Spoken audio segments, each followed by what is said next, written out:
পাঁচটি বিষয় কোনো মানুষের পক্ষেই জানা সম্ভব নয়। ১. কিয়ামত কখন হবে? রাসূল করিম সাল্লাল্লাহু আলাইহি ওয়াসাল্লাম কিয়ামত সম্পর্কে কিছু আলামত দিয়েছেন, কিন্তু ফেরেশতা, নবী, রাসূল কিংবা যে কেউ কিয়ামত মূলত কখন হবে এ সম্পর্কে কেউ জানে না। ২. বৃষ্টি কখন কোথায় হবে এ সম্পর্কেও কেউ জানে না।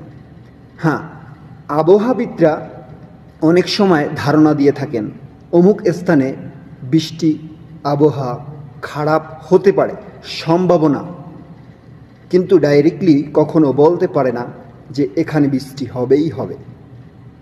৩. মাতৃগর্ভে কি রয়েছে? হ্যাঁ, বর্তমান যুগে প্রযুক্তির মাধ্যমে ছেলে না মেয়ে এটা বলতে পারে, কিন্তু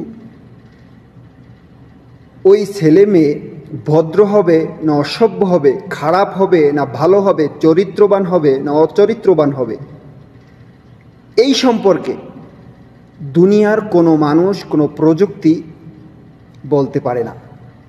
তার আগামীকাল কেমন হবে, অর্থাৎ আগামীকাল আপনি বাঁচবেন না মরে যাবেন, আগামীকাল আপনি সুস্থ থাকবেন না অসুস্থ থাকবেন ইত্যাদি, এগুলো কেউ জানে না।